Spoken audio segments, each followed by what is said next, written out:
un hermoso canario, amarillo como el sol, de plumajes brillantes. Ha estado encerrado toda la vida en una jaula, pero finalmente alguien se apiada de él y abre la puerta de esa jaula, y él es libre y sale volando por esa puerta. Pero hay un fino cordón que lo tiene amarrado a su pata del, del palo que se había atravesado allí en toda la mitad de la jaula. Y bueno, esa cuerda tiene 1 kilómetro de longitud y el pajarillo sale libre y el canario sale libre, pero no es del todo libre porque de la patita tiene amarrada esa cuerda que lo ata a algún hábito que lo esclaviza. Es libre, pero no es libre. Por lo tanto, si somos siervos tan solo de uno de estos nuestros enemigos pecaminosos, seguimos siendo esclavos de puertas abiertas.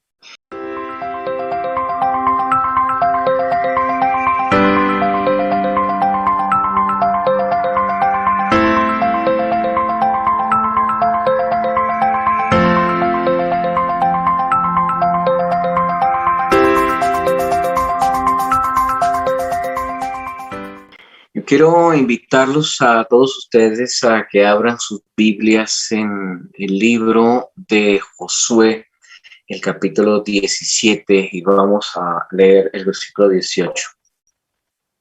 De acuerdo a lo que nos dice la pluma paulina, allá en Primera de Corintios, el capítulo 10, las historias del Antiguo Testamento son una ilustración para nosotros del viaje que también enfrentemos de aquí a la eternidad.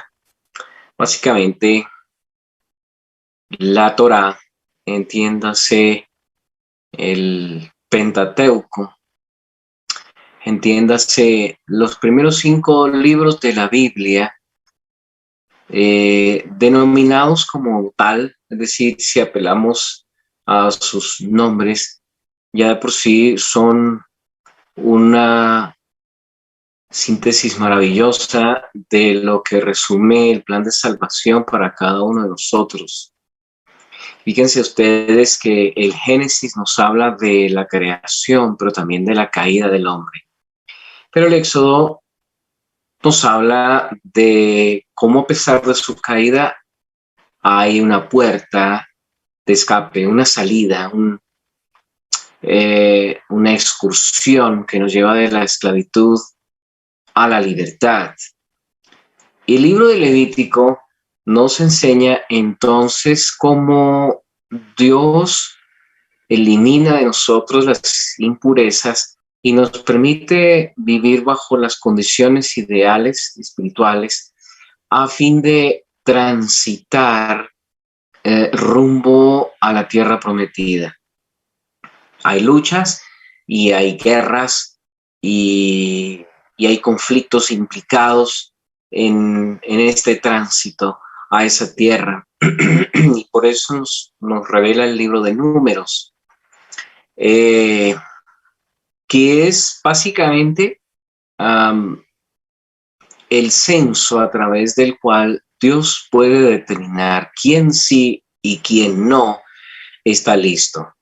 Y Deuteronomio es el recorderis, entonces, de todo lo enseñado por nuestro querido Dios y Salvador, a fin de tener en cuenta como principios de vida y vencer definitivamente en todas estas batallas a fin de asegurarnos la victoria total. No olviden que del libro de Deuteronomio salieron cada uno de los textos que el Señor Jesús citó en la ocasión de las tentaciones del desierto. Fueron todas extraídas de aquí, del libro de Deuteronomio. Esto no es casualidad ya que el Señor Jesús preparaba el terreno de la conquista definitiva sobre el mal y el príncipe de las tinieblas, de tal manera que ese territorio delante de sus ojos, como lo había prometido Abraham, que le daría la tierra. Pero bien, el apóstol Pablo nos recuerda que esa promesa de la tierra no era simplemente Canaán, era toda la tierra entera, todo el planeta, para él y su descendencia. Esa descendencia viene a ser Cristo Jesús, quien obtiene la victoria, quien reconquista el terreno perdido y quien toma posesión de nuestra representación en el cielo, que se había perdido de manos de Adán y que ominosamente, vergonzosamente, abusivamente había tomado el príncipe de las tinieblas como nuestro representante antes de que viniera la cruz. Ahora entendemos también por palabras del apóstol Pedro que hemos de morar en esa tierra justamente donde solo se ve la justicia de Dios, es decir, la representación de su carácter. Si hemos de recibir la tierra, este planeta, como una promesa de Dios, una tierra reconstruida, rehecha, reedificada, ya restaurada, restañada, todas sus heridas vendadas para ser como era al principio, no lo podemos hacer si no recibimos la justicia del cielo, la de Cristo Jesús. Esa es la condición que nos hace aptos para vivir en esta tierra renovada, no la actual donde abunda es la injusticia, pero no la injusticia bajo el criterio de los hombres, sino la injusticia bajo el criterio de Dios. Así que es necesario, la conquista de la tierra prometida no necesariamente tiene que ver con la llegada al cielo. La conquista de la tierra prometida tiene que ver con la conquista de nuestro carácter, de nuestros vacíos, de nuestras deficiencias, todas las fisuras que son configuradas por las leyes de la genética, pero también por las del aprendizaje, ya que hemos recibido ejemplo y modelo en otras personas en esta raza caída. De ahí que la orden que da Dios en Josué capítulo 17 y versículo 18 es contundente para nosotros. Recuerden, he citado cada uno de esos pecados y debemos conocer bien cuáles son esos pecados y cuáles son esas debilidades, cuáles son las zonas que todavía no hemos conquistado para el Señor. Aparte de que es el Señor el que nos da la victoria y por lo tanto Él es el que nos da esa orden. Y recuerden ustedes, todas las órdenes de Dios son promesas, no son simples mandamientos allí registrados para que nos encarguemos nosotros de ellos. Ahora, otro asunto que hay que tener en cuenta alrededor de este primer punto es que el pecado es el más cruel enemigo de nuestro Señor. Ese pecado nuestro consentido es enemigo de Él y por lo tanto, por esa razón, debe ser destruido. Al quitar nuestro pecado, el Señor Jesús bebió de esa copa de la que por un instante comenzó a pedir si es posible pase de mí esta copa. Y al que no conoció pecado por nosotros lo hizo pecado, dice la palabra de Dios, para que nosotros fuéramos hechos justicia de Dios en él. Este texto ha constituido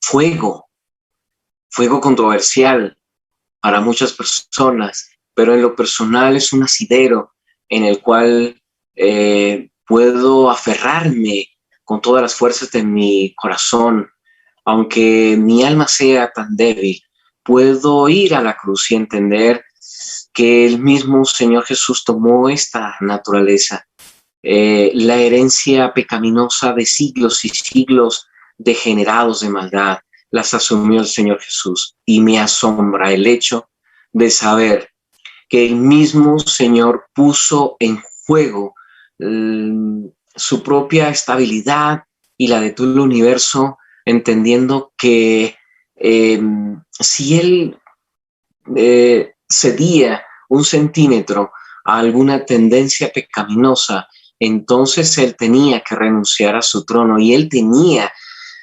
definitivamente que entregárselo a Satanás y toda nuestra causa estar completamente perdida. Es decir, a tanto riesgo llevó el Señor con el tal de darnos a nosotros la victoria, y por eso le alabaremos sin que nos cansemos por toda la eternidad, porque Él obtuvo esa victoria, y si Él obtuvo la victoria es nuestra también, porque es una promesa que Él nos ha dado, que venceremos como Él venció.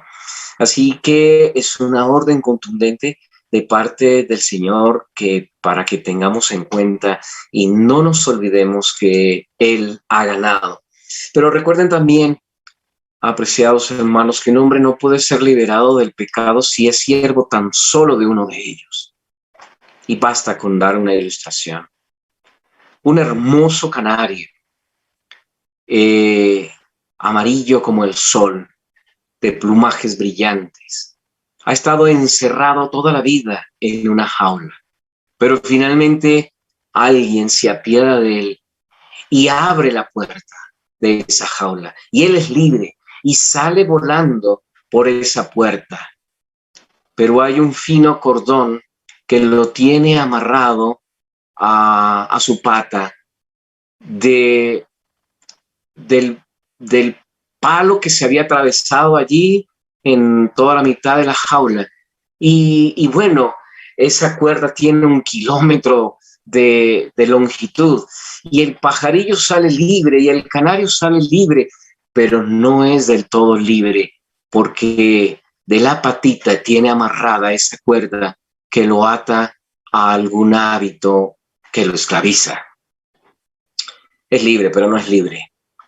Por lo tanto, si somos siervos tan solo de uno de estos nuestros enemigos pecaminosos, seguimos siendo esclavos de puertas abiertas. Y todos tienen que ser vencidos, todos, absolutamente todos, sin excepción, porque esa es orden de Dios, y si Dios lo ha ordenado así, tiene que hacerse. Derrotar a cada uno de ellos ha de ser nuestra gloria concedida por el cielo. Ahora, algunos pecados consiguen sus carros errados por ser connaturales con nuestra constitución.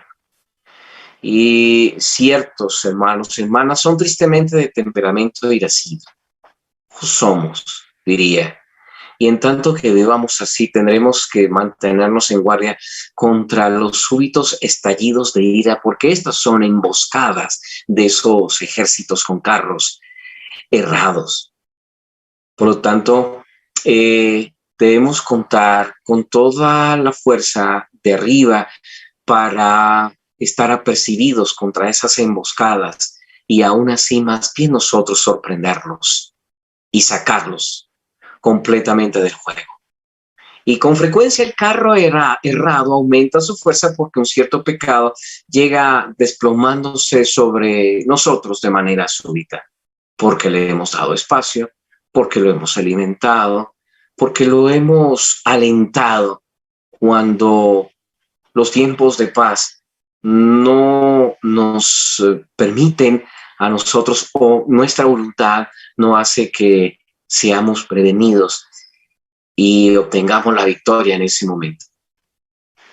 Así que, queridos amigos, algunas veces estos pecados adquieren poder del hecho que si no nos sometemos a ellos, podemos incurrir en el ridículo por su causa, ya que es la burla del diablo, o somos objeto de burla del diablo, ya que pues él conoce nuestras debilidades, y basta con echar algunas migajas que comemos, ¿no? Y siguiendo una ruta en la que finalmente volvemos a esa vieja jaula de la esclavitud.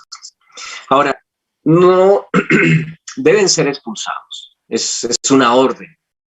Es una orden. Y lo otro que debo decir con base en este texto es que ellos perfectamente pueden ser arrojados y no por nosotros, sino que afirmo que pueden ser arrojados como un milagro muy grande, porque todas estas victorias son milagrosas. Ninguna de las victorias que obtuvo Israel fueron hechas con brazo propio. Todas tienen el crédito de Dios. Y si así fue con ellos, pues no va a ser la excepción con nosotros. Ha de ser un milagro muy grande cada una de esas victorias, cada una de esas expulsiones, todas han de ser atribuidas al Señor, porque nuestra fe así lo permite. Debemos creer en Él, pues todas estas maravillas han sido obradas desde el principio y desde la fundación del mundo. El Señor Jesús dijo, ya de antemano, todas estas obras han sido preparadas en favor de nosotros. Así que debemos decir, ustedes, apreciados hermanos, y yo, hemos sido levantados de los muertos. Y ya esto es un milagro que nos habla por anticipado de la reservación de todas las batallas que hemos de librar con un destino fijado por la victoria de la cruz del Gólgota. ¿Hay algo más complicado que levantar a un muerto? No. No me acuerdo de la vieja historia de aquel hombre deprimido, desahuciado y también desvencijado con el tiempo, que se hallaba bajo la garra de la parálisis corporal, como aquel hombre del estanque de Bethesda, ¿no? 38 años paralítico, que recibió la visita de 4 amigos suyos. Le dijeron, vamos, te queremos llevar delante del hombre que te puede deshacer la parálisis que tiene. No, es imposible, decía, es imposible, ya tanto tiempo. ¿Quién va a tener el poder de deshacer esta parálisis que yo tengo? Entonces le decía a uno, mira esta mano era una mano seca. Y un día el Señor vino a mí y creí en su palabra, porque me dijo extrañamente a una mano seca, me dijo, levanta tu mano. Pero ¿cómo? Mi mano está seca, ¿cómo la puedo levantar? Sin embargo, creí en su palabra y fue posible y se obró un milagro. Y esta mano, este brazo es el que te va a llevar también a ti. El hombre decía, no, pero es una mano. Mírame, a mí yo es todo el cuerpo, todo el cuerpo está paralizado. Y el otro hombre le decía, sí, yo era ciego, ¿entiendes? Yo era ciego, no veía nada. Y el Señor me envió a un estanque para que me lavara los ojos y ahora veo. Y con estos propios ojos que antes eran oscuridad, pero ahora tienen luz, estos ojos te van a llevar por la ruta encaminada hacia aquel que te puede devolver la vitalidad. Y el hombre decía, pero son tus ojos, solo tus ojos, mírame, todo el cuerpo mío está paralizado. Entonces tomó la palabra otro hombre y dijo, hola, ¿sabes qué? Mi nombre es Lázaro. Yo estaba muerto y hacía 4 días que había fallecido, tanto que mi cuerpo ya estaba hediondo por la corrupción de la muerte. Y escuché la palabra de Dios que dijo, levántate, tú que yaces en la tumba, Lázaro, ven fuera. Y me levanté y ahora estoy vivo y por esta vida quiero llevarte a la vida misma. El hombre se quedó pensando, dijo, ¿en serio? No puede haber algo peor que la muerte. Llévame delante del Señor. Así que todos nosotros hemos sido levantados de la muerte. ¿Puede haber algo peor que eso? Nada. Así que ya tenemos el sello y la garantía de que es posible derrotar a todos estos enemigos por muy fuertes y errados que sean. Y también por el poder divino hemos sido conducidos a creer en el Señor Jesús. Y si hemos creído en el Señor Jesús como resultado de la presencia de la gracia divina en sus corazones, ¿qué hay que no podamos lograr? Nada. No hay nada imposible para el Señor. Luego, por la fe, toda victoria es nuestra. Y por lo tanto, ya hemos conquistado muchos pecados que antes nos habían subyugado. ¿Qué nos impedirá lo que nos falta? Solo es un pedacito de tierra, entonces podemos vencerlos a ellos también. Podemos derrotarlos a ellos, como ya hemos sido testigo de que otros han muerto en nuestro territorio del carácter.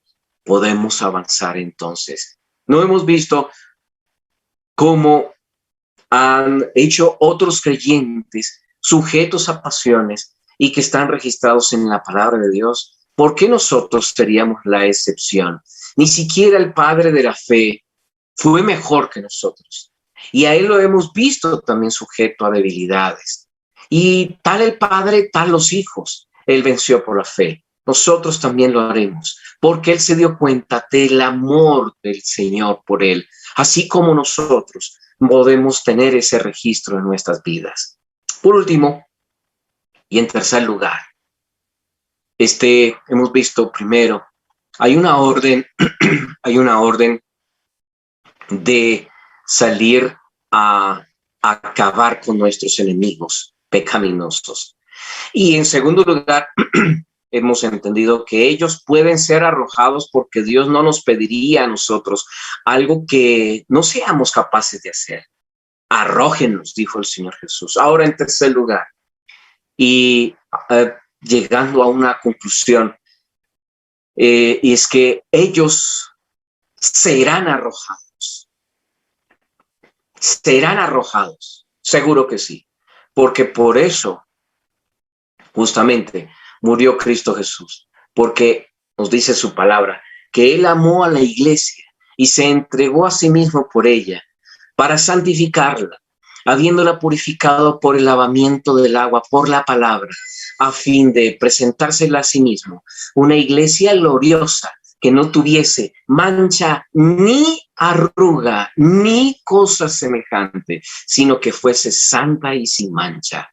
Y ahí vemos a los 144,000 victoriosos de pie sobre el monte de Sión, sin manchas, sin arrugas, sí, llenos de cicatrices por sus múltiples batallas, pero incólumes y perfectos delante del Señor, por el Señor mismo.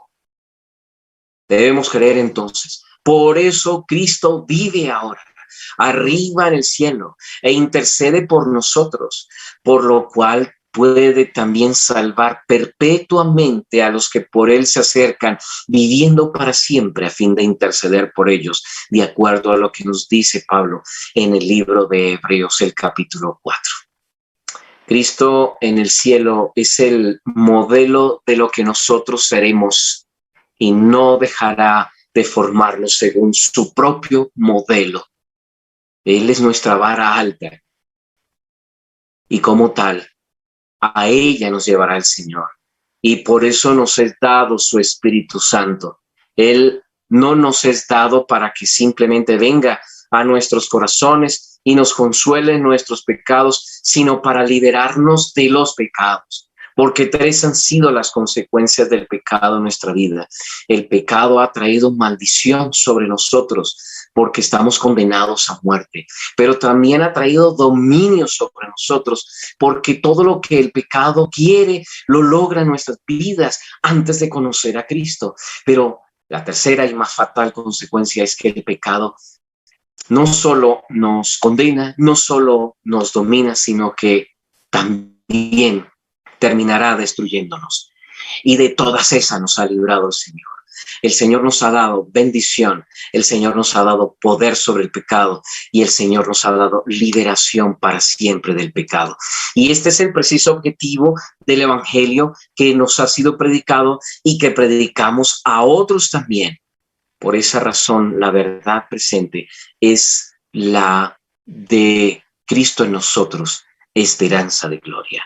Cantamos alabanzas al Señor y alzamos el puño de victoria, porque ya la victoria ha sido conseguida. Creamos en Él. Cree en el Señor Jesús y serás salvo tú y toda tu casa. Noten que el apóstol Pablo no dijo, cree en el Salvador Jesús, porque no solo Él es nuestro Salvador. Debemos creer en nuestro Señor Y Señor implica estar sujetos a Él. Si hay un Señor, hay un siervo. Y los siervos ya no son más siervos, sino son llamados hijos de la casa, victoriosos, que llevan su nombre y su apellido, y por lo tanto, destino el cielo. Oremos y alabemos a nuestro Dios. Bendito Padre, gracias te damos por la bondad que has tenido con cada uno de nosotros de habernos llamado de las tinieblas para llevarnos a la luz admirable. Todos los cananeos del territorio de nuestro corazón han de ser arrojados. Creemos en esa palabra, Dios, pero a veces nos parece imposible. ¿Podré derrotar este orgullo en mí? ¿Podré derrotar la ira? ¿La vanidad? ¿Podré derrotar la sobradez, Señor? ¿La envidia? ¿Podré derrotar las habladurías? ¿Podré derrotar ese ejército tan espumoso, tan numeroso como es el chisme? ¿Podré derrotar a esos ejércitos de la vanidad, Señor? Levanto mi cabeza y miro a mi alrededor. Todavía me quedan muchos ejércitos por derrotar, Señor. Son errados, son fuertes. Han estado aquí conmigo siempre. Pero ahora en tu nombre yo los quiero reclamar. Porque este territorio de mi corazón, del corazón de cada uno de los que estamos aquí, no son de ellos. Aunque ellos se ufanen de poseerlos, son tuyos, Señor. Y todo lo que pisare la planta de nuestros pies será de nosotros. Así lo dijiste, así lo has prometido, Señor. Y tú no prometes simplemente por decir, tú prometes y cumples. Cumple tu palabra en nosotros, Señor.